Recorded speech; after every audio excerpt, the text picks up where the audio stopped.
ଆରେ କିଏ କୁଆଡ଼େ ଶୋଇଲାଣି, ଆମେ ଆସିକି ଏଠି ନିଆଁ ବସିକି ପଡ଼ୁଛୁ। କ'ଣ କରିବା, ଏଇ ତ ଜୀବନ। ବର୍ତ୍ତମାନ ରାତି ଆସିକି 11ଟା ବାଜିଲାଣି। କିଏ କୁଆଡ଼େ ସବୁ ଶୋଇଲାଣି, ଆମେ ଆସିକି ଏଠି ବସିଛୁ। କ'ଣ କରିବି, ଇଆଡ଼େ ପେଟରେ ଭୋକ, ଆଉ ଏଇ ଯେଉଁ ଶୀତ, ବୋପା କି ଶୀତ, ଭୋକ ହେଉଛି। ଆଉ ଆମେ ବର୍ତ୍ତମାନ ଆଣିଥିଲି ପରଟା ତରକାରୀ, ଏ ବଟମ ଛତୁ ତରକାରୀ ହେଇଥିଲା ଖରାବେଳେ, ସେଇ ତରକାରୀ ଥିଲା ରାତିକି।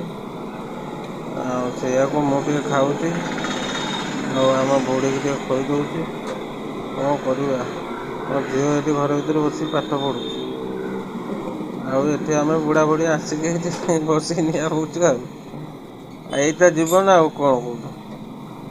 ଆଉ ଆମକୁ ତ ଆଉ ନିଦ ଆସିନାହିଁ। ମୁଁ ଚାଲ ଟିକେ ନିଆଁ ଫିଆଁ ପୁଇ ଟିକେ ଗରମ ହେଇଯିବା, ଏଇଟା ପରେ ଆସି ଶୋଇବା। ଆଉ କ'ଣ, ଏଇ ତ କଥା।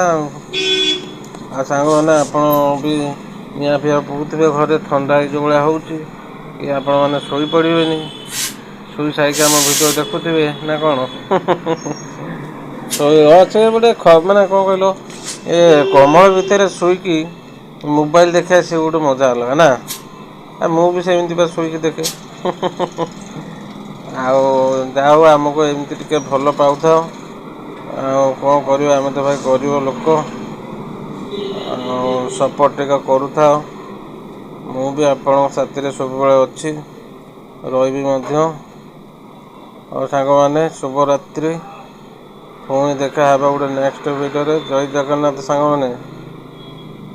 ନିହାତି ଭାବରେ ଆମ ଭିଡ଼ିଓଟି କେମିତି ଲାଗିଲା ନିହାତି ଭାବରେ ଜଣାଇବେ।